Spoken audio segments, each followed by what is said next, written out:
Heading लिखिए, limit continuity डेरिवेबिलिटी differentiability. ठीक है, लिमिट कॉन्टिन्यूटी डिफरेंशिएबिलिटी।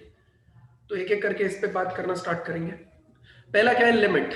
लिमिट के बारे में आप लोगों ने कौन सी क्लास में पढ़ा है यार? 11th क्लास में पढ़ा है थोड़ा सा, ठीक है। उसके बाद कॉन्टिन्यूटी के बारे में आपने 12th क्लास में पढ़ा है। डिफरेंशिएबिलिटी तो ना के बराबर 12th क्लास में टच करवाई जाती है बस, ठीक है, यही आपको पता होगा अभी तक, है ना।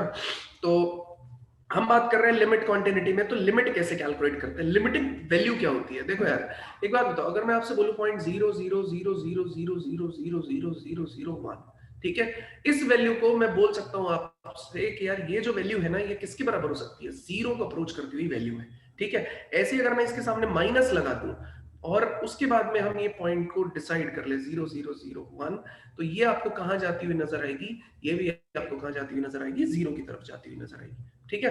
तो मतलब ये आपके पास में है, ये आपके पास में कितना हो गया? जीरो, ठीक है। तो अगर मैं इसे जूम करूं और इसको पॉइंट को मार्क करने की कोशिश करूं, तो पॉइंट को मार्क करेंगे तो ये यहां पे आएगा, इस पॉइंट को मार्क करेंगे तो ये यहां पे आएगा, मतलब ये यहां पे आएगा और ये वाला पोर्शन क्या आएगा?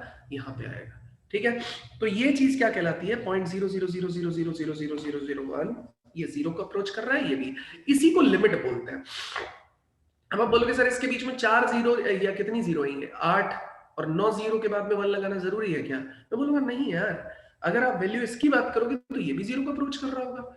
आप 6 जीरो लगा दो, ठीक है, उसके बाद 1 लगा दो तो भी जीरो को अप्रोच कर रहा होगा। अब माइनस कर दो तो भी जीरो को अप्रोच कर रहा होगा।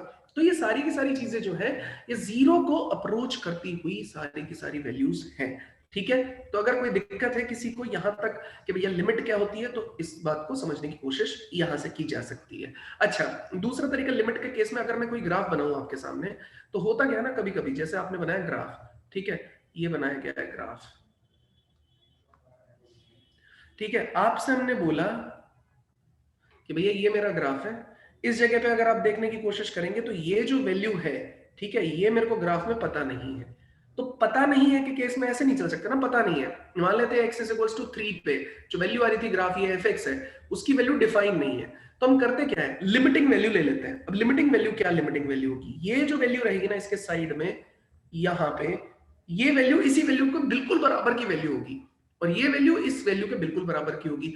मान लेते हैं कि इस जगह पे आपको अचीव होना चाहिए था 2, लेकिन 2 आपको नहीं मिल रहा है। x इज इक्वल्स टू 3 के केस में आपको 2 मिलना चाहिए था, 2 नहीं मिल रहा है fx की वैल्यू। लेकिन ये जो वैल्यू है ये मिल रही है 2.0000000000001, और यहां पे जो वैल्यू मिल रही है वो 1.99999999999999 ये वैल्यूज मिल रही है। तो ये मिल रही है 2.0000001, ये मिल रही है 1.99999। इसका मतलब क्या हुआ, ये वैल्यू और ये वैल्यू, दोनों वैल्यूज क्या है, एक दूसरे को अप्रोचिंग है, और कितनी वैल्यू दे रही है? 2 के बराबर वैल्यू दे रही है। एक दूसरे को अप्रोचिंग है और कितने के बराबर वैल्यू दे रही है? 2 के बराबर वैल्यू दे रही है। तो ये वैल्यू ना रखते हुए भी हमें ये पता है कि इसके इधर में और इसके इधर में दोनों ही वैल्यू 2 को अप्रोच कर रही है, तो इसकी जो लिमिटिंग वैल्यू है वो कितनी हो जाएगी? 2। लिमिटिंग मतलब वर्ड से ही समझ में आ रहा है, there is some limit. Limit मतलब कुछ उस पे सीमा है, ठीक है। तो ये चीज हमको ध्यान में रखनी होती है जब भी हम लिमिट सॉल्व कर रहे होते हैं। अब बात आ जाती है सर, अब इससे ज्यादा में इसमें डिटेल में जाने की हमको रिक्वायरमेंट नहीं है, बात कहां पे आ जाती है सर, निकालें कैसे, ठीक है। तो हम निकालेंगे कैसे वो बात बताना पड़ेगा, ठीक है। तो हमने बोला चलो जी बात करते हैं निकालने की। तो हमने बोला कि देखो यार, मेरे पास क्या है, limit x tends to a। ये लिमिट का मतलब होता है कि लिमिटिंग वैल्यू, एग्जैक्ट वैल्यू नहीं है fx। इसका मतलब x is not equals to a, it is tending towards a। Tending का मतलब है वो उसको अप्रोच कर रहा है। अब अप्रोच करने के केस में a.0000000 समथिंग हो सकता है, या a में से सब्ट्रैक्ट कर दिया जाए कुछ ऐसी क्वांटिटी, बहुत छोटी क्वांटिटी, तो दोनों ही अप्रोच कर रही होती है इसको। तो ऐसे केस में ये जो वैल्यू है f a जो आपको मिलेगा x की जगह a सब्स्टिट्यूट करने से, ये भी इसको अप्रोचिंग वैल्यू मिलेगा, ठीक है, एग्जैक्ट वैल्यू नहीं मिलेगा। ये भी कैसा मिलेगा? अप्रोचिंग वैल्यू मिलेगा। इसी को बोला जाता है लिमिटिंग वैल्यू। इसका मतलब है x a के बराबर नहीं है, लेकिन x a को अप्रोच कर रहा है, इसीलिए f a जो है वो f x is equals to a पे f a जो मिल रहा है वो बराबर नहीं है, ये अप्रोच कर रहा है f a के केस में, ठीक है। ये अप्रोच कर रहा है, ये बराबर नहीं है, ये अप्रोच कर रहा है। बात समझ में आई क्या? कोई दिक्कत है किसी को यहां तक, किसी भी तरीके से कोई परेशानी तो प्लीज बताइए। आ गई सर समझ में। आ गई समझ में? अच्छा, आ गई सर। तो अब हम क्या बोलते हैं कि लिमिट को कैसे दिखाएं। तो जैसा मैंने इस डायग्राम में दिखाया कि अगर भैया लेफ्ट और राइट साइड के बारे में बात करेंगे, जैसे एक सिंपल एग्जांपल उठाए, मान लेते हैं सुशांत है, सुशांत ने क्या किया, किसी में गाड़ी ठोक दी अपनी, सुशांत चला रहा था गाड़ी, उसने किसी में गाड़ी ले जाकर ठोक दी, ठीक है। अब पुलिस पे हो गया, मतलब पुलिस केस हो गया, जो सामने वाला आदमी था उसने पुलिस केस कर दिया, सुशांत अपने घर से चला गया, ठीक है। अब वो कहीं गया हुआ था काम से, और उसके आस पड़ोस वालों को पता होता है थोड़ा बहुत कि इस टाइम पे कहाँ जाते हैं। जैसे मान लेते हैं सुशांत सब कुछ पैक करके और शिमला निकल गया, ठीक है। अब शिमला केस में गया तो पुलिस आई सुशांत घर पता करने के लिए, उसका गाड़ी का नंबर लेके। तो उसने क्या किया, अब घर पे तो ताला है, घर पे तो कोई नहीं है, तो उसने क्या बोला, लेफ्ट साइड वाले से पता किया और राइट साइड वाले से पता किया। लेफ्ट वाले ने बोला कि भैया वो तो शिमला निकल गए, राइट वाले ने बोला वो तो शिमला निकल गए। तो वो पुलिस क्या बोलेगी, एक टीम बोलेगी और बोलेगी जाओ जी शिमला चेक करके आओ, ठीक है। एक ने बोला मान लेते मालदीव चले गए, दूसरे ने बोला शिमला चले गए, ठीक है। तो ऐसे केस में पुलिस थोड़ी कंफ्यूज होगी, दो टीम नहीं भेजेंगे, वो पहले एक बार भेजेंगे फिर दूसरा भेजेंगे। तो लिमिटिंग कंडीशन क्या है, कंफर्मेशन है, लेफ्ट वाले से और राइट वाले से, आस पड़ोस वालों से भी, ठीक है। तो लेफ्ट और राइट जो बहुत घर के नजदीक होते हैं ना, वो बहुत ज्यादा ध्यान रखते हैं। तो लेफ्ट और राइट वाले जो लोग हैं वो इस बात का पूरा ध्यान रखेंगे तुम क्या करके आए हो, तुम क्या करके गए थे, ठीक है। तो ये वाली चीजों का हमें पता होता है। इसीलिए लिमिट के केस में भी हम क्या करेंगे बेटा, लेफ्ट हैंड लिमिट निकालेंगे LHL and right hand limit निकालेंगे RHL। अगर आपका लेफ्ट हैंड लिमिट और राइट हैंड लिमिट दोनों बराबर हो गए तो आप बोल देंगे कि भैया क्या है मेरा ये क्या है, लिमिट एग्जिस्ट करेगी,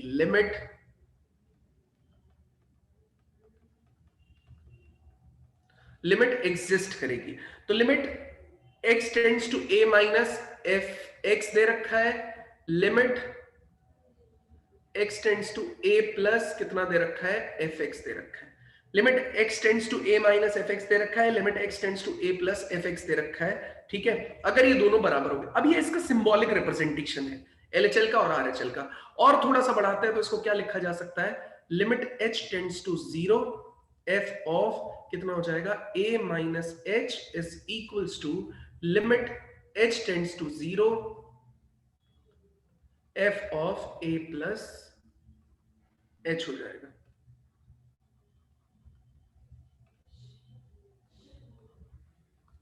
ठीक है, तो ये लेफ्ट हो जाएगा, a x is equal to a दे रखा है, इसमें से अगर आप h को सब्ट्रैक्ट मार देंगे और h 0 को अप्रोच करेगा तो a माइनस 0, मतलब ये लेफ्ट साइड आपको नजर आएगा। अगर a यहां पे अचीव हो रहा था तो ये यहां पे कितना आ जाएगा, a माइनस h, और ये वाला पोर्शन कितना हो जाएगा, a प्लस h। ये कितना हो गया, a माइनस h, ये कितना हो जाएगा, a प्लस h, और ये कितना हो जाएगा, x is equal to a। कोई दिक्कत है किसी को तो प्लीज बताइए। ये राइट हो जाएगा, ये लेफ्ट हो जाएगा, h जैसे 0 का अप्रोच करेगा ये भी a पे पहुंच जाएगा, लेफ्ट वाला राइट वाला भी, एक जितना क्लोज जा सकते हैं उतना क्लोज चले जाएंगे। अगर कोई दिक्कत है किसी को तो प्लीज बताइए, नहीं तो हम लोग आगे बढ़ते हैं। नो सर, आया समझ में। आया समझ में? हाँ सर, एग्जाम्पल भी अच्छा लिया था सर। बढ़िया था। और बताइए कोई दिक्कत है किसी को? तो ये फॉर्मुलेशन जो है अपने को याद रखना है। अगर ये दोनों बराबर हो गए तो इसका मतलब हो जाएगा लिमिट एग्जिस्ट करती है, अदरवाइज लिमिट एग्जिस्ट नहीं करेगी। ठीक है, अगर ये दोनों बराबर नहीं होंगे तो लिमिट एग्जिस्ट नहीं करेगी। नोट कर लीजिए फटाक से, फिर लिमिट्स के रूल पढ़ते हैं।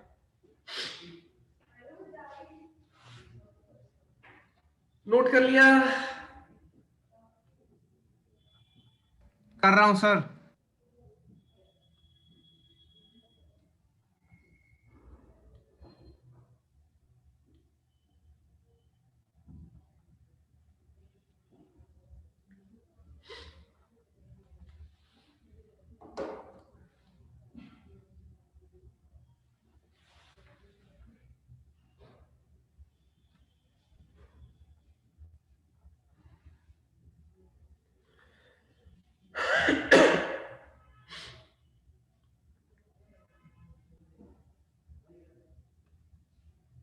कर लिया सर। चलिए, अब कुछ रूल्स हैं जिनको हम यहां से लेते हैं डायरेक्टली, उन रूल्स पे हम डिस्कशन करना शुरू करेंगे।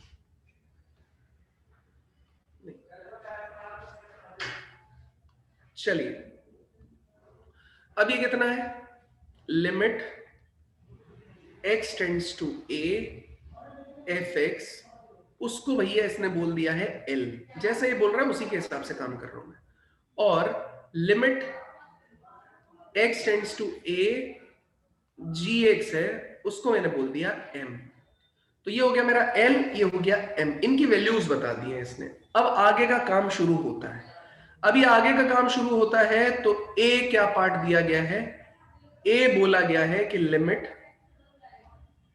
x tends to a fx into gx। अब दो फंक्शन प्रोडक्ट हो जाएंगे, तो उसका मतलब है लिमिट इस पे भी अलग से लग सकता है भाई। ये सिंपल कोई फॉर्म नहीं है, ये बस अपने को पता लगाना कि लिमिट इस पे भी अलग से लग सकता है into limit x tends to a gx, इस पे भी लग सकता है। ठीक है, तो ये है प्रोडक्ट वाला मामला। तो इस पे लगेगा तो कितना आ जाएगा l, इस पे लगेगा तो कितना आ जाएगा m। Next, limit x tends to a fx plus minus gx। ठीक है, तो limit x tends to a fx, उसमें plus minus limit x tends to a gx। ये हो गया fx, ये हो गया gx। तो fx के केस में क्या आंसर आ रहा है मान लेते हैं l, gx के केस में क्या आंसर आ रहा है मान लेते हैं m। तो ये कितना हो गया l प्लस माइनस m। मतलब क्या है, ऐड कर रहे हैं तो लिमिट में भी सिंपल ऐड होगा, प्रोडक्ट कर रहे हैं तो अलग अलग लग जाएगी दोनों पे लिमिट। ठीक है, डिवीजन कर रहे हैं तो भी अलग अलग लग जाएगी। तो ये कुछ बेसिक फॉर्मुलेशंस है इसके जो हमको समझ में आने चाहिए, हम क्वेश्चंस में यूज करेंगे इसको बार बार। ठीक है, कि भैया अभी ये प्रोडक्ट चल रहा है fx अपॉन gx, ये डिवीजन चल रहा है, तो ऊपर में limit x tends to a fx हो जाएगा l, ये कितना हो जाएगा m। ठीक है, ये भी हो सकता है। अभी उसके आगे देखो, अगर बाई चांस मैंने कोई स्केलर मल्टीप्लीकेशन कर दिया तो स्केलर के केस में क्या हो जाएगा, स्केलर आ जाएगा बाहर और उस पर अप्लाई हो सकता है। ठीक है, जैसे अगर मैं d यहां पे अलग से लिखना चाहूं तो ये कितना हो जाएगा, limit x tends to a k times of कितने के बराबर है fx, के आ जाएगा बाहर, तो limit x tends to a fx, ये हो जाएगा k टाइम्स ऑफ, अब जो भी इसका आंसर आ रहा होगा, मान लेते हैं इसका l लिया था हमने तो l लिख दिया। अच्छा, e इंपॉर्टेंट है सबसे, ये किसके लिए है, x tends to a f of gx के लिए। ठीक है, f ऑफ gx में, तो f आपने एज इट इज छोड़ दिया, limit x tends to a, ये हमने ले लिया gx। ठीक है, तो ये कितना हो जाएगा f, यहां पे कितना हो गया f, ये अंदर वाला पार्ट कितना हो जाएगा l। अच्छा, मैंने फॉग के बारे में और गॉफ के बारे में थोड़ा बहुत बता दिया क्या आपको, बताया तो है। फॉग और गॉफ के बारे में बता दिया कि अंदर वाले का डोमेन, बाहर वाले की रेंज। हाँ सर, बता दिया फॉग और गॉफ। हाँ, तो उसमें एक क्वेश्चन आएगा जिसमें पीस वाइज डेफिनेशन आपको लिखनी होगी, वो मैं समझाऊंगा यार आपकी शीट में जो है क्वेश्चन, वो जानबूझ के शीट में डला हुआ है आपकी प्रैक्टिस के लिए, लेकिन वो समझाऊंगा मैं। ठीक है, तभी आप क्वेश्चन कर पाएंगे, वरना आप क्वेश्चन नहीं कर पाएंगे। समझ में आई क्या बात? हाँ सर। ठीक है, तो यहां तक भाई इसमें क्लियर हो गया, यहां पे ये समझने के लिए कि limit x tends to a f of gx के केस में लिमिट a जो है अंदर अप्लाई कर दीजिए, ये कितना हो जाएगा, अंदर वाला l हो जाएगा, ये f हो जाएगा। बात समझ में आई या नहीं समझ में आई, कोई दिक्कत है किसी को किसी भी तरीके से तो प्लीज बताइए। सर आ गई, लेकिन एक बार ये f of g of x वाला एक बार फिर समझा दो। कुछ नहीं, देखो बाहर जो फंक्शन है वो किस पे डिपेंडेंट है, gx पे। आई बात समझ हाँ में, सर, है ना? तो लिमिट अगर लगेगी तो कहां लगेगी, अंदर वाले पे g लगेगी, ऑफ x पे। x उसी में है, तो बस ये l नहीं आएगा, ये m आएगा शायद, है ना? ये m आएगा क्योंकि इसका आंसर हमने m ले रखा था। तो limit x tends to a gx, उसका आंसर कितना आ जाएगा, m आ जाएगा। Okay sir. कोई दिक्कत है यहां तक किसी को किसी भी तरीके से, तो प्लीज बताइए। नो सर, आगे समझ में। आ गया समझ में? चलिए, अब ये छोटे छोटे क्वेश्चन है दो, जल्दी जल्दी इसका आंसर निकालेंगे हम लोग। अभी मेथड मैंने आपको नहीं सिखाया किससे लिमिट सॉल्व होगी, अभी सिर्फ मैंने लिमिट की डेफिनेशन बताई है। तो आप बोलोगे सर ये मेथड नहीं था क्या जो पहले बताया आपने? मैं बोलूंगा ये तो रूल्स हो गए, ये क्या ये मेथड नहीं था क्या? ये मेथड नहीं है बेटा, लिमिट को सॉल्व करने का मेथड नहीं है, ये लिमिट की डेफिनेशन यही है। ठीक है, इसी तरीके से ये वाला आपने शायद नोट कर लिया होगा, है ना? ये एग्जिस्ट करना बहुत ज्यादा जरूरी है f ऑफ gx के केस में, limit x tends to a gx is equals to m, ये एग्जिस्ट करना बहुत ज्यादा जरूरी है। अगर ये एग्जिस्ट नहीं करेगा, और वहां पे आपके फंक्शन का एग्जिस्ट करना बहुत ज्यादा जरूरी है कि m डालने पे फंक्शन में fm जो है उसका एग्जिस्ट करना बहुत ज्यादा जरूरी है। आई क्या बात समझ में? कोई दिक्कत है किसी को किसी भी तरीके से तो प्लीज बताइए। सर मतलब जो एफ ऑफ एम है वो कोई वो नहीं होना चाहिए नहीं, जिसे वो आइडेंटिफाई इंफिनिटी नहीं कर नहीं सकते। देना चाहिए। ओके सर, ठीक है, आगे समझ में। हाँ वो इंफिनिटी नहीं देना चाहिए, नहीं तो ओके गड़बड़। सर। ठीक है, चलिए तो ये सॉल्व करने हैं आपको। इसमें कुछ नहीं है, डायरेक्ट सब्स्टिट्यूशन है ये। कुछ डायरेक्ट सब्स्टिट्यूशन का क्या मतलब हुआ? मतलब इस 2 को उठा के डायरेक्टली यहां पे डाल दो, तो ये जो आंसर आएगा ना x की वैल्यू 2 सब्स्टिट्यूट करने पे, ये आ जाएगा 2 + 2 कितना आ 4। जाएगा 4। 4 आ गया सर। ओवरऑल एक्सप्रेशन है, इट इज टेंडिंग टुवर्ड्स 4। ठीक है, it okay is sir. Moving towards 4। ऐसे लिमिट सब्स्टिट्यूट करेंगे इसके अंदर, 1 आएगा सर इसका। तो cos ऑफ कितना हो गया? साइन 0। sin 0, तो cos 0 कितना हो जाएगा? 1।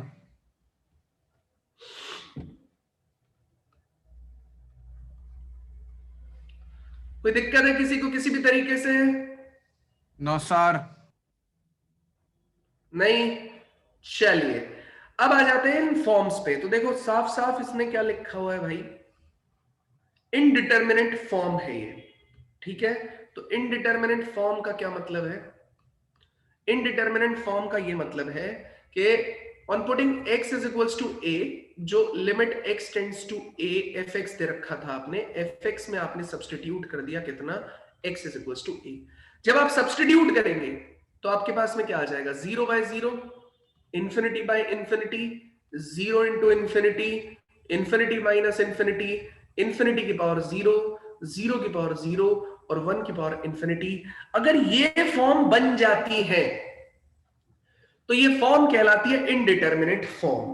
ठीक है, अगर ये फॉर्म बन जाती है तो ये सारी फॉर्म्स कहलाती है इनडिटर्मिनेट फॉर्म्स। ठीक है, अब इनडिटर्मिनेट फॉर्म होती क्या है? देखो बेटा, फंक्शन क्या है? अब ये फंक्शन ऐसा हो सकता था fx/gx लिखा होता, मान लेते हैं। तो ये भी किसको अप्रोच कर रहा है? 0 को, और ये भी अप्रोच कर रहा है 0। अब अप्रोचिंग कंडीशन मुझे नहीं पता। अप्रोच का मतलब क्या होता है? ये भी मतलब अप्रोच ही होता है, ये भी मतलब क्या होता है? अप्रोच ही होता है।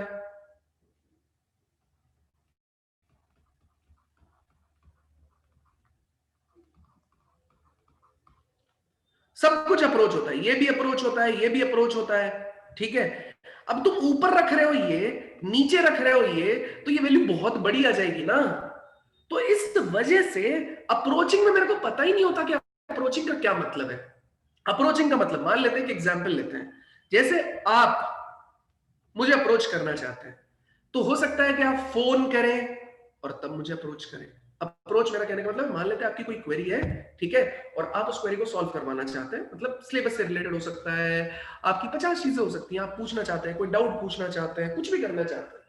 तरीके बताता हूं क्या क्या हो सकते हैं। आपने बोला कि भैया जो है मैं आपको फोन कर रहा हूं, फोन करना भी एक तरीका है। आपने बोला मैंने आपको व्हाट्सएप ड्रॉप किया, वो भी एक तरीका है। आपने बोला मैंने मेल किया, वो भी एक तरीका है। आपने बोला कि मैंने खत लिख दिया आपको, वो भी एक तरीका है। आपने बोला मैंने रजिस्टर्ड पोस्ट कर दिया, वो भी एक तरीका है। आपने बोला कि मैं भाई आपको क्या कर रहा हूं, मैं तुम इन पर्सन मिलने आ रहा हूं, वो भी एक तरीका है। आपने बोला नहीं मेरे पापा मिलने आ रहे हैं, वो भी एक तरीका है। आपने बोला नहीं मैं छोटा भाई आके मुझसे मिल सकता है, वो भी एक तरीका है। मतलब लेकिन मीडियम तो एक ही है ना, आप ही मुझे अप्रोच करने की कोशिश कर रहे हैं, लेकिन तरीके कितने हो सकते हैं?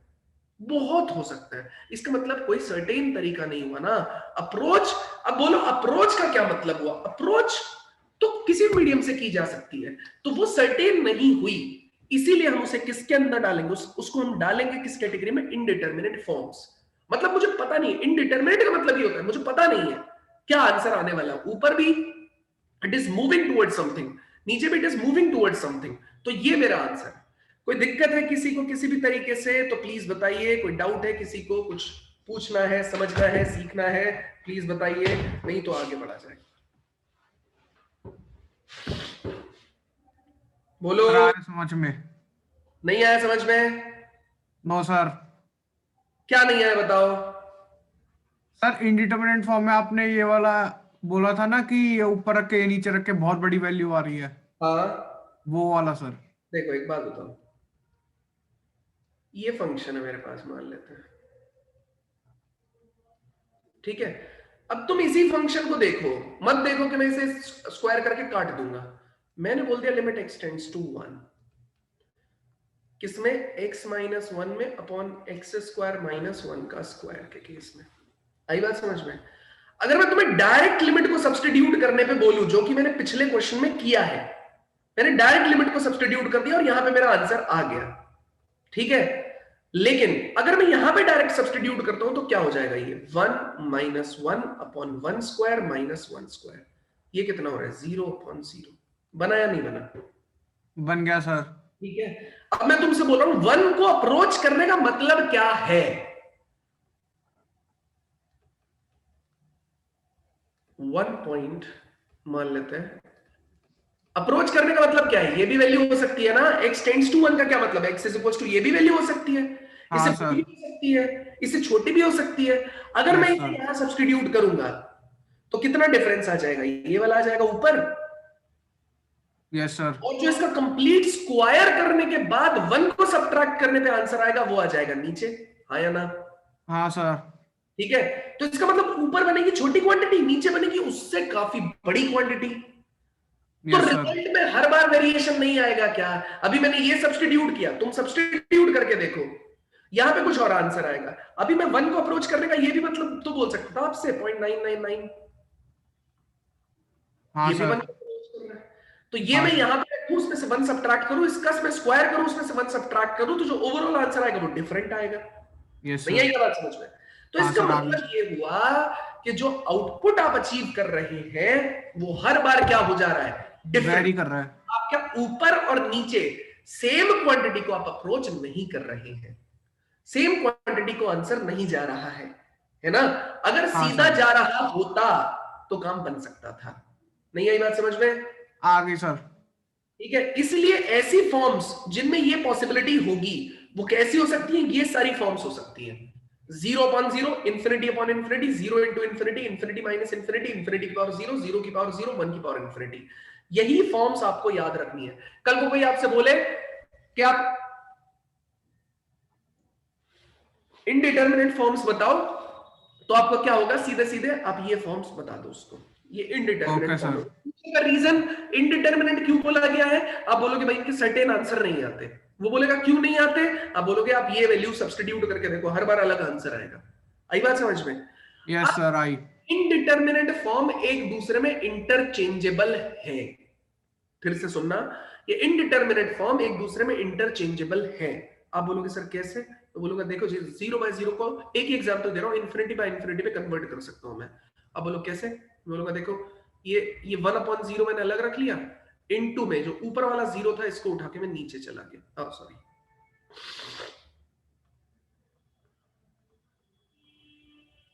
तो अब देखिए ऊपर कितना बन गया? इन्फिनिटी। नीचे कितना बन गया? इन्फिनिटी।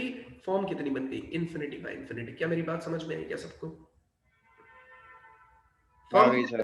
आ गई सर। ये 0 सबसे नीचे उठा के लेके चले गए तो 1 अपॉन 0 इंटू 1 अपॉन 1 अपॉन 0 कितना आ गया? Infinity upon infinity.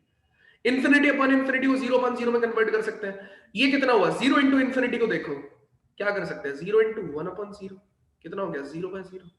1 की जगह आप बोलोगे सर 2 अपॉन 0, 3 अपॉन 0, मैं बोलूंगा हाँ रख लो यार, कोई फर्क नहीं पड़ रहा, आ गया 0 अपॉन 0।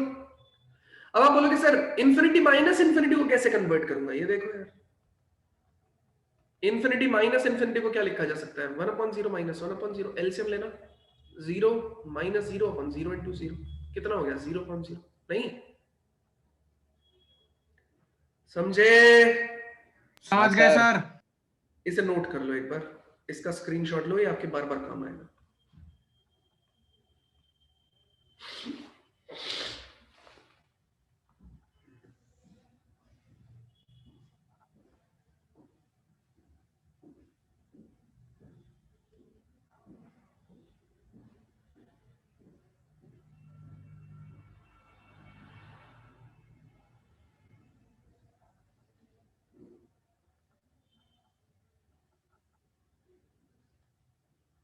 डन।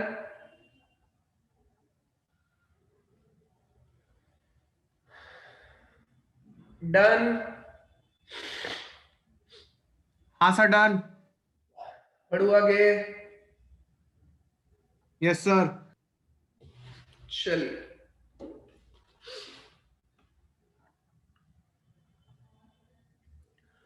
चलिए आगे बढ़ा जाता है। ये सब कुछ मैंने समझा दिया आपको, ये सब कुछ मैंने समझा दिया, इसमें टेंशन लेने की जरूरत नहीं है। नेक्स्ट आ जाते हैं मेथड्स पे।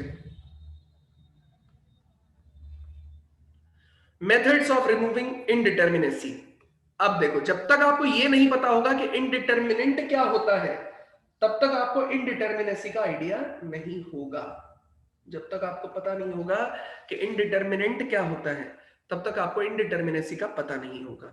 ठीक है, तो देखो भाई, इनडिटर्मिनेट फॉर्म्स हमने बता दिया। अब उसके रिमूवल के बारे में बात की जाएगी।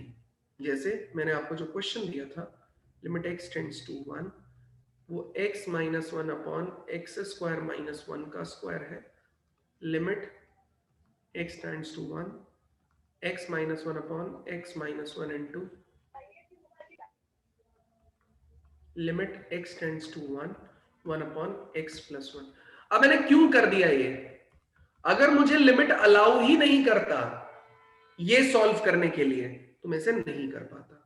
मतलब जो भी आप वैल्यू x की वहां पे सब्स्टिट्यूट कर रहे होंगे ना, यहां पे और यहां पे, वो ओवरऑल आउटपुट यही देगा आपको इसी तरीके से। ओवरऑल आउटपुट क्या देगा? यही देगा वो आपको इसी तरीके से। आई क्या बात समझ में?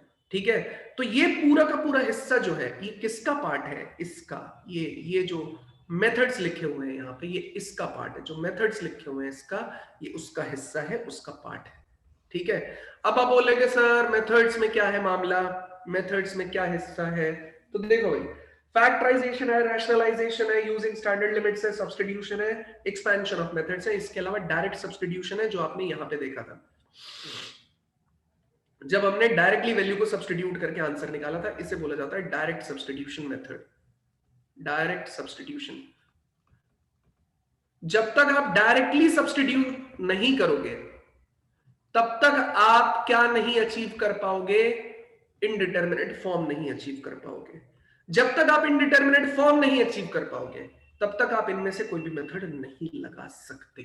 ठीक है, तो वो डायरेक्ट सब्स्टिट्यूशन था। डायरेक्ट आने के बाद अब हम मेथड अप्लाई करना स्टार्ट करेंगे। ठीक है, तो सबसे पहले इसमें से लिखिए ए, फैक्टराइजेशन। फैक्टराइजेशन क्या है? जो अभी मैंने एग्जांपल दिया था, that was the example of factorization. x minus 1 upon x square minus 1,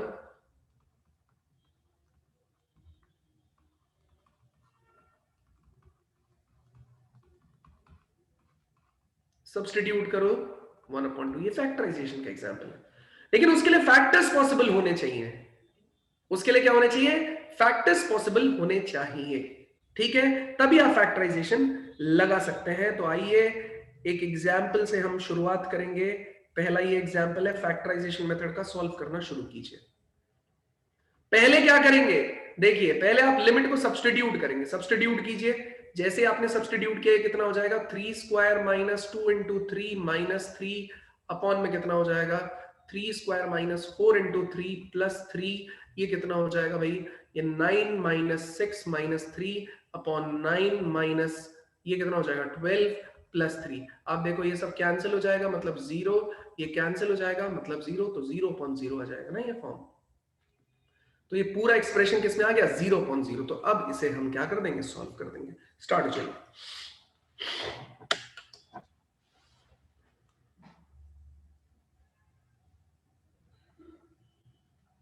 start हो जाइए।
हो गया?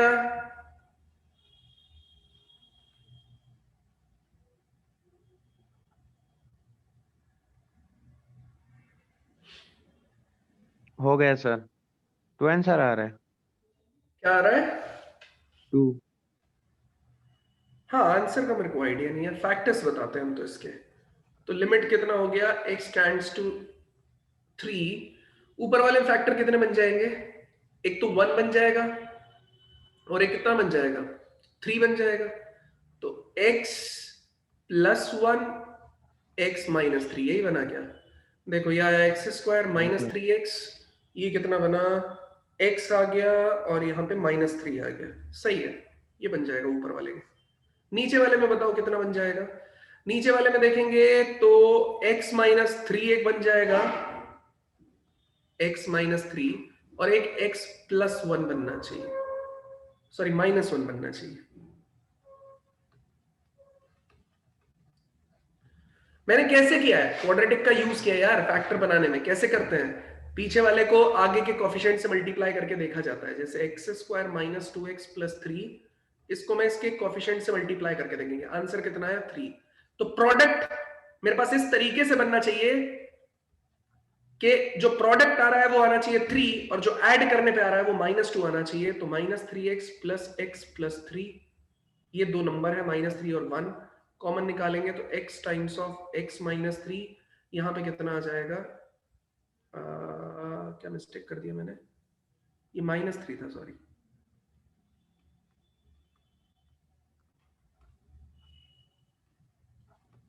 ठीक है, और यहां पे x माइनस 3 कॉमन आ गया। ठीक है, तो यहां से देखिए x minus 3 x minus 3 common times of x plus 1, देख लो ये आ जाएगा यहाँ पे, ये पोर्शन यहां से उड़ गया। अब देखिए आप लिमिट सब्स्टिट्यूट करो, कितना आ जाएगा, ऊपर आ जाएगा 3 प्लस 1, नीचे आ जाएगा 3 माइनस 1, आंसर कितना आ गया 4 डिवाइडेड बाय 2, आंसर कितना आ गया 2, ये है आंसर। डाउट है तो पूछो, कोई मिस्टेक मैंने कर दी हो तो बताओ। कोई डाउट है किसी को किसी भी तरीके से? मैंने पहले ही चेक कर लिया था 0/0 बन रहा है, इसीलिए मेरे को ये फैक्टराइजेशन लगाना पड़ा। कोई डाउट है किसी को तो प्लीज पूछो। हाँ सर। आगे बढ़े।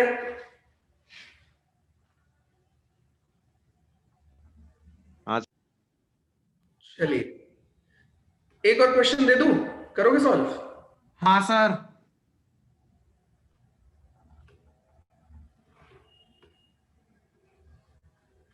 करो सॉल्व।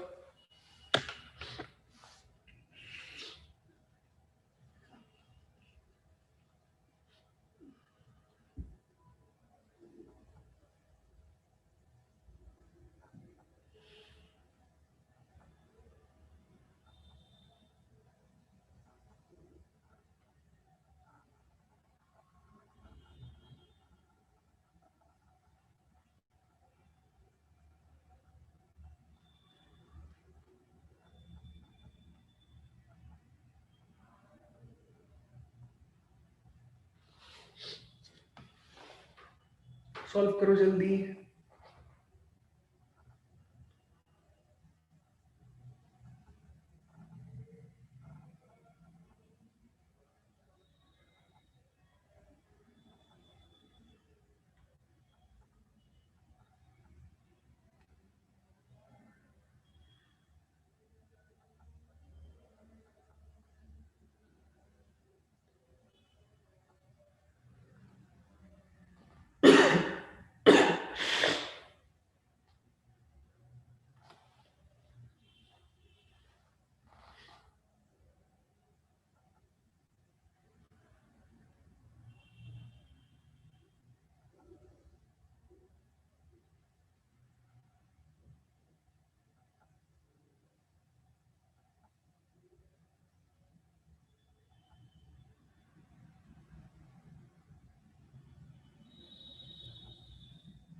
डन।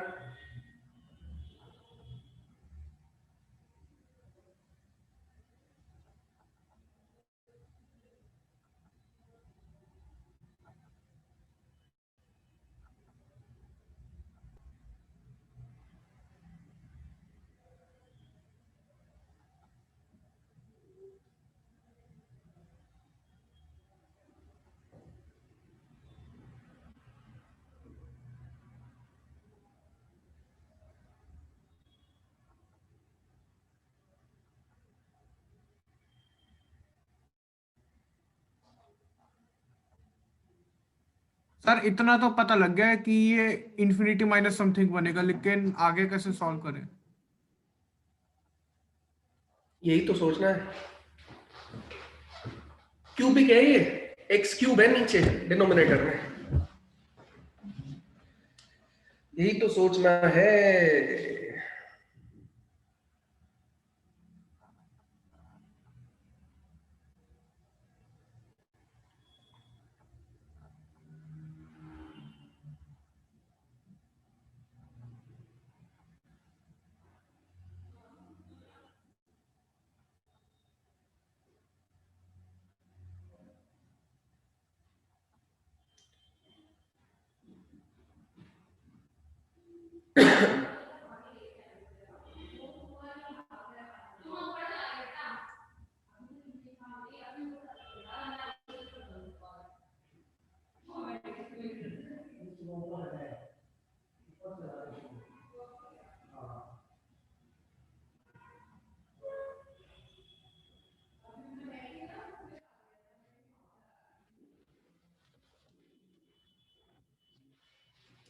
बताओ भाई जल्दी। ये देखिए लिमिट x टेंड्स टू 2, ये कितना है 1 अपॉन एक्स माइनस 2, और ये वाला हिसाब किताब है 1 upon x minus 2 minus 2 times of 2x minus 3। X cube वाले में देखो x कॉमन आएगा तो बचेगा कितना, एक्स स्क्वायर माइनस कितना हो जाएगा 3x, ठीक है, और यहाँ पे कितना हो जाएगा +2, ठीक है। अब ये x square minus 3x plus 2, इसके क्या फैक्टर्स बन सकते हैं, x square minus 2x minus x plus 2, यहां से x कॉमन आएगा x माइनस 2, यहां से -1 common x minus 2, x minus 2 common निकालेंगे इनटू x माइनस 1। तो limit x tends to 2, 1 upon x minus 2 minus 2 upon 2x minus 3 upon x times of x minus 2, x minus 1, limit x tends to 2, ये LCM लिया गया है, कितना आ जाएगा x times of x minus 2, x minus 1, x times of x minus 1 minus 2 times of 2x minus 3।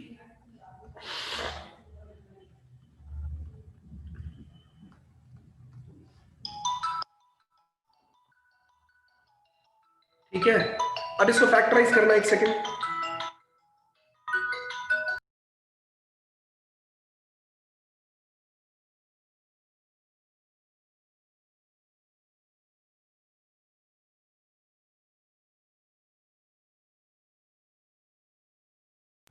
हाँ, तो ये कितना हो जाएगा भाई आपके पास में, अब यहां से आप इसे मल्टीप्लाई करेंगे, ठीक है, मल्टीप्लाई कीजिए इसको।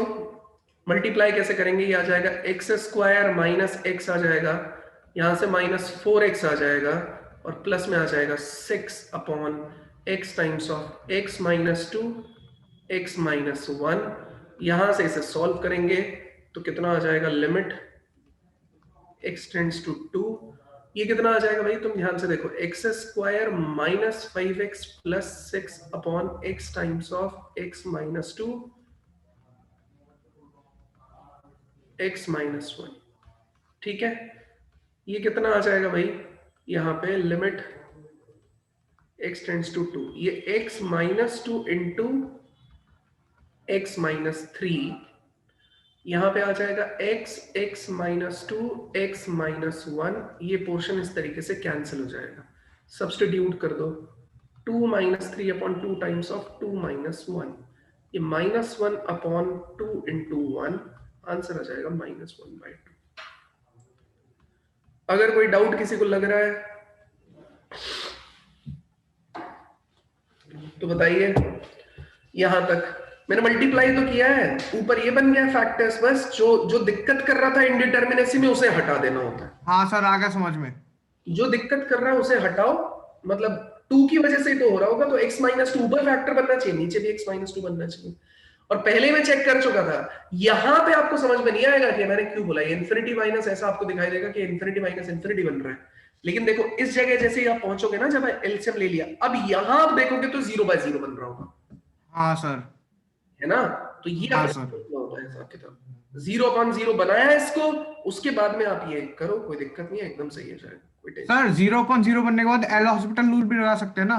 लगा सकते हैं, वो बाद में सिखाएंगे, अभी नहीं, ओके सर। सबसे एंड में वही सिखाएंगे।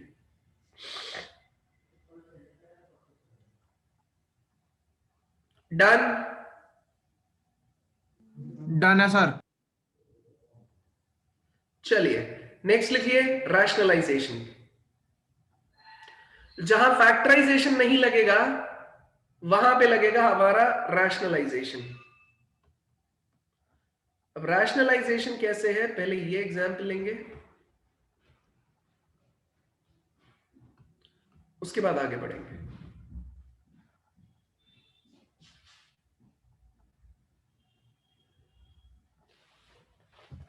कीजिए सॉल्व।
हो गया सर।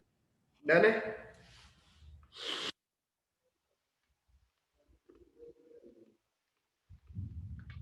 हाँ भाई, तुम देखो इसमें क्या फैक्टर्स बन सकते हैं क्या? नहीं बन सकते। कैसे? अंडर रूट में चल रहा है, कैसे बनाए? ठीक है, तो तरीका क्या है फिर? तरीका देखो, 0 सब्स्टिट्यूट करो यहाँ पे, ये हो जाएगा 1 -1 अपॉन में कितना हो जाएगा 0, तो ये आ जाएगा 0/0। ठीक है, अब क्या किया जाएगा, अब हम इसे रैशनलाइज करते हैं।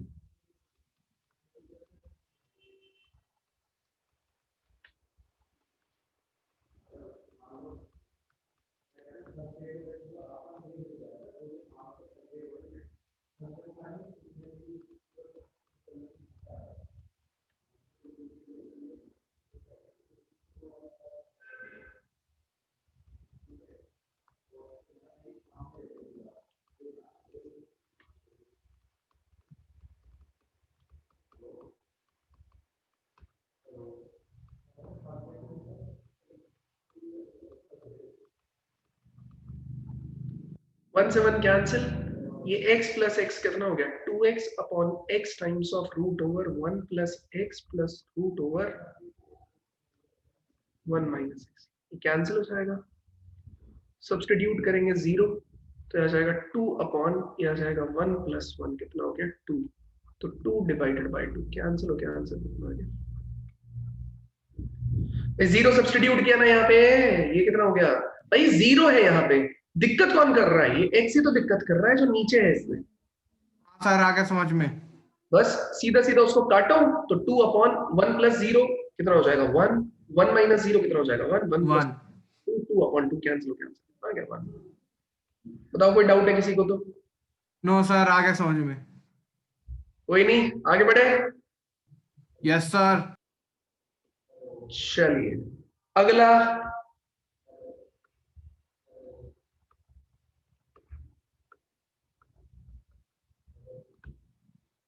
सॉल्व कीजिए।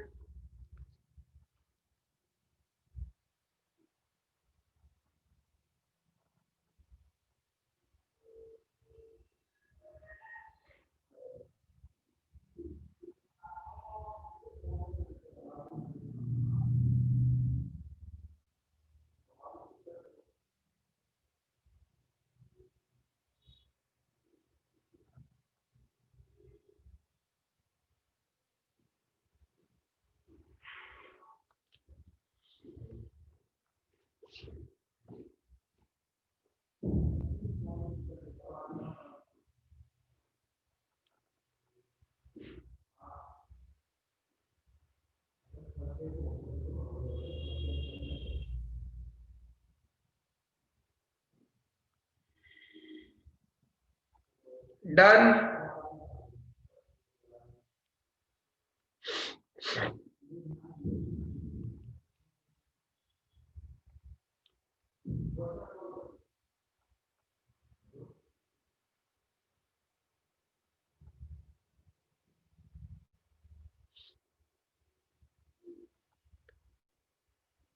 सॉल्व करो बच्चे जल्दी।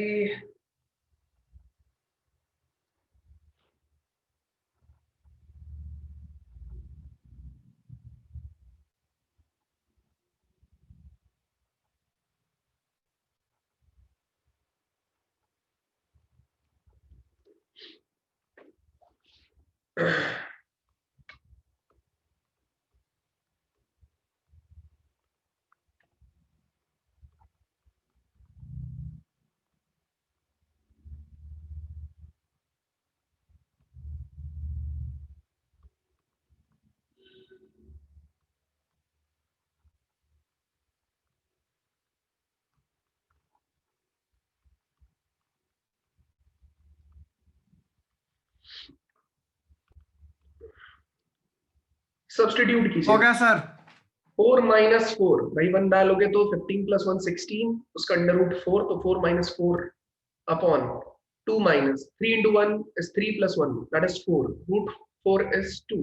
ये आ जाएगा 0 अपॉन 0, फिर से 0 अपॉन 0 बन गया। अब देखो ना ऊपर नीचे दिक्कत क्या कर रहे हैं, हमें ये डबल समझ, एक्सलेशन करना पड़ेगा sir.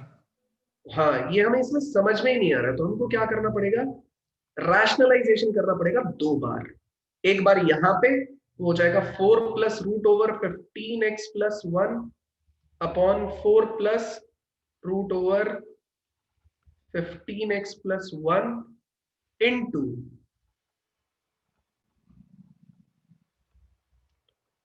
1 upon 2 minus root over 3x plus 1 into 2 plus root over 3x plus 1 upon 2 plus root over 3x plus 1। ठीक है, तो ये कितना हो जाएगा 16 माइनस ये कितना हो जाएगा 15x प्लस 1। अच्छा ओके, तरह अभी चेक करते हैं बच्चे।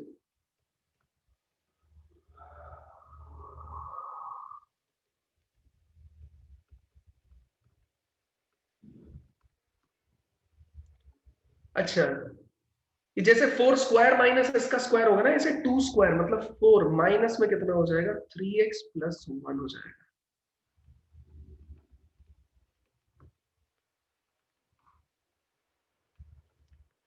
तो ये कितना बन जाएगा ऊपर 15 minus 15x common, 15 minus 15x तो 1 माइनस x यहां से बन गया। यहां पे देखो, यहां एज इट इज रहने दो, कोई प्रॉब्लम नहीं है इसमें,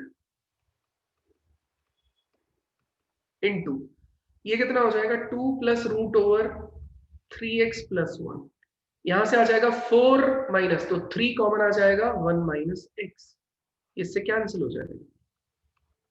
आप सब्सटीट्यूट करेंगे 1 तो 15 इंटू 2 प्लस में 3 प्लस 1 उसका under root is 2 divided by 4 plus ये आ जाएगा 4 इंटू में कितना आ जाएगा 3, इसको सॉल्व कर लो। तो देखो ना, ये बना 15 इंटू 4/8 इंटू 3, ये आ जाएगा 2, ये आ जाएगा 5, आंसर इज 5/2। तरुण ने सही दिया आंसर, सुशांत वगैरह ने भी निकाल लिया, बढ़िया है। इसी तरीके से आपको ये सॉल्व करना है। कोई डाउट है किसी को तो पूछिए, नहीं तो आगे बढ़ा जाए। कल खत्म कर देंगे हम लिमिट, नेक्स्ट क्लास और लिमिट खत्म।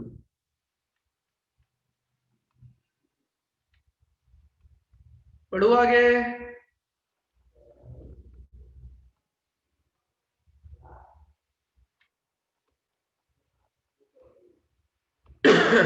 आगे बढ़ो। चलिए अब आ जाते हैं स्टैंडर्ड लिमिट्स की तरफ। ये स्टैंडर्ड लिमिट पार्ट 1 है, ए सेक्शन। सबसे पहले हम इसके कुछ हिस्से को देखते हैं। सबसे पहले स्टैंडर्ड वाले हिस्से को देखते हैं, ठीक है, छोटे छोटे पार्ट में देखेंगे इसको। तो स्टैंडर्ड लिमिट्स लिखिए, जो थर्ड अपना डेफिनेशन है that is standard limits by using standard limits, ठीक है।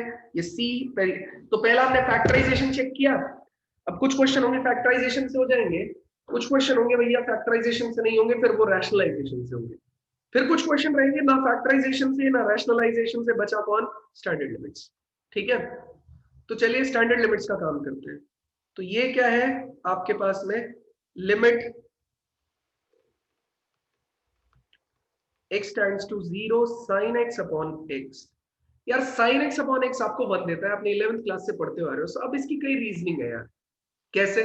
sin x अपॉन x की एक रीजनिंग है ग्राफिकल, कि sin x अपॉन x 0 के अराउंड sin x चला जाता है ऐसे और 1 अपॉन x चला जाता है ऐसे, ठीक है। तो आप इसके अराउंड देखेंगे ना, तो ये वाली जो वैल्यू आपको मिल रही है ये ऑलमोस्ट क्या मिल रही है, सेम मिल रही है, तो वो एक दूसरे को कैंसिल करेंगे, ठीक है।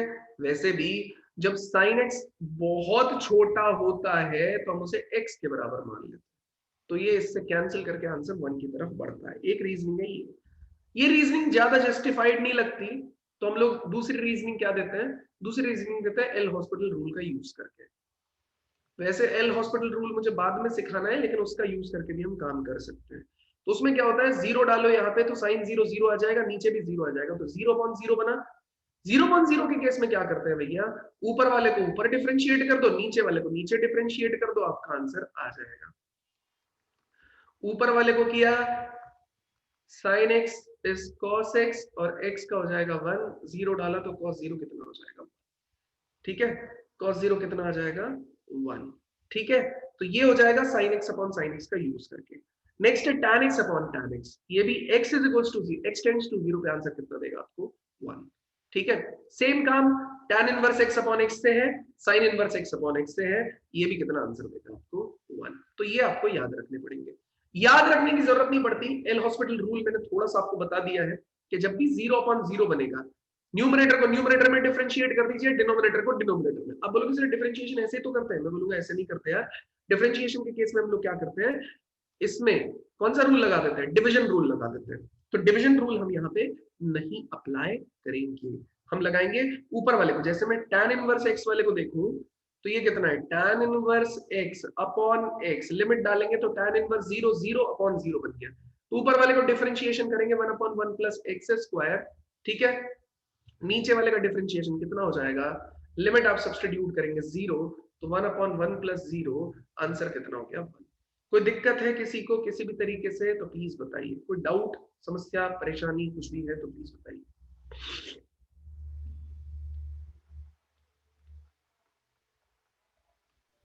नो सर, आगे समझ में आ गया? तो ये आपको देखना पड़ेगा, ये आप सॉल्व करके भी देख लेंगे, नोट कर लीजिए, स्क्रीनशॉट ले लीजिए, अगले पार्ट पे चलते हैं।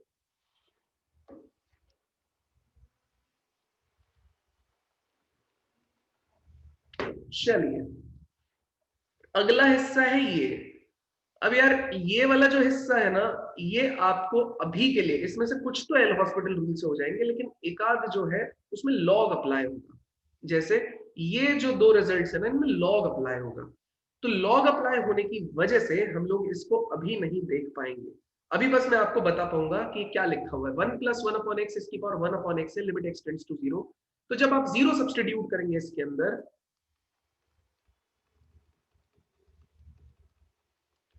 आप 0 सब्स्टिट्यूट करेंगे तो 1 इसकी पावर 1/0, तो 1 की पावर इंफिनिटी बनेगा।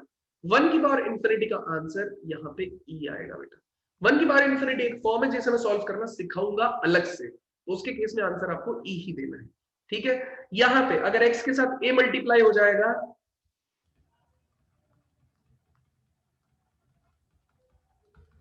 तो ये कितना आ जाएगा, e की पावर a आ जाएगा। ये कितना आ जाएगा, e की पावर a आ जाएगा। 1 प्लस ax इसकी पावर 1/x, तो ये कितना आ जाएगा, e की पावर a आ जाएगा। ठीक है, इसी तरीके से इस केस में अगर बात की जाए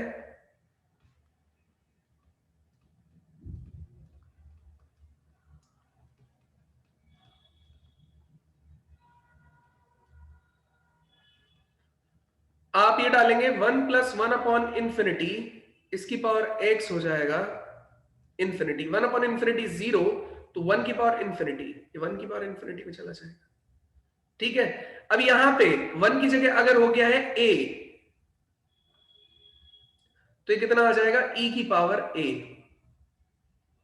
1 प्लस a बाय एक्स की पावर x हो जाएगा, ये e की पावर a हो जाएगा। e की power x minus 1/x, limit x tends to 0, ये आंसर कितना हो जाएगा, 1 हो जाएगा।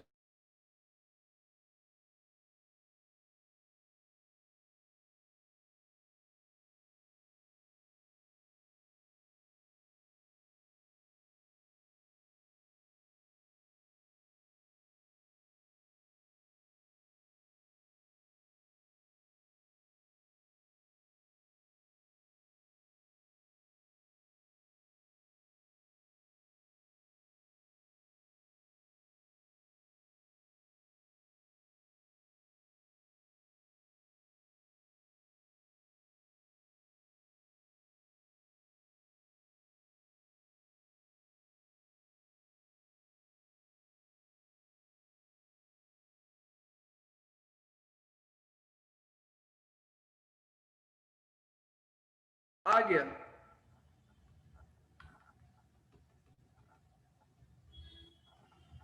सॉरी यार।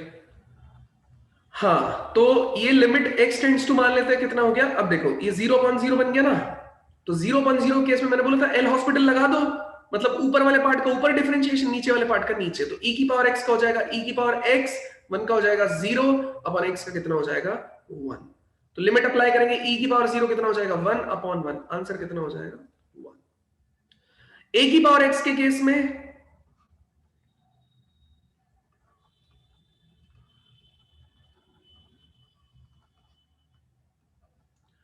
a की पावर 0 कितना हो जाएगा 1 माइनस 1, 0/0 हो जाएगा।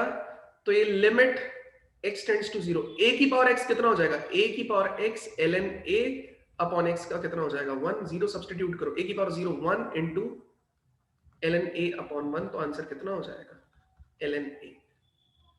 कोई दिक्कत है किसी को किसी भी तरीके से तो प्लीज बताइए, नहीं तो हम लोग बढ़ रहे हैं आगे।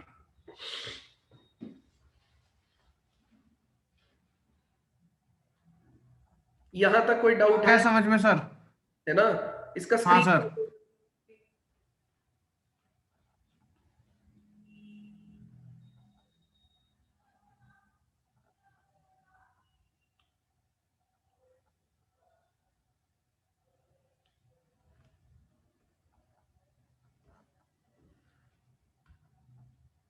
चलिए, डन सर उसका।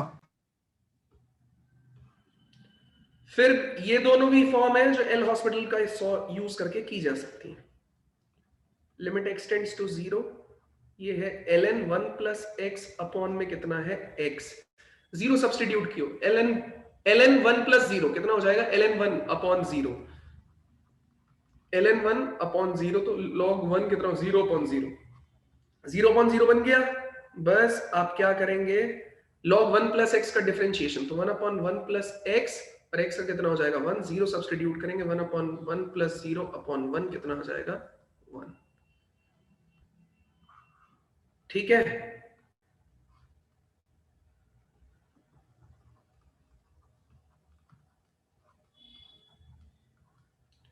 ये x की पावर n माइनस a की power n upon x minus a, यहां पे देखिए a सब्स्टिट्यूट करेंगे, a की पावर n माइनस a की power n upon a minus a, मतलब 0/0। Limit x tends to a। अब इसका करना है डिफरेंशिएशन, तो ये n टाइम्स ऑफ कितना हो जाएगा, x की पावर n माइनस 1। देखो 0/0 बन रहा है ना, ऊपर वाले के ऊपर डिफरेंशिएशन, a की पावर n, ये तो कांस्टेंट हुआ उसका 0, x का कितना हो जाएगा 1, a का कितना हो गया 0। बस वैल्यू को सब्स्टिट्यूट कर दीजिए, ये हो जाएगा। जैसे आप सब्स्टिट्यूट करेंगे तो n तो एज इट इज, x की जगह आ जाएगा a, इसकी पावर n माइनस 1। ठीक है,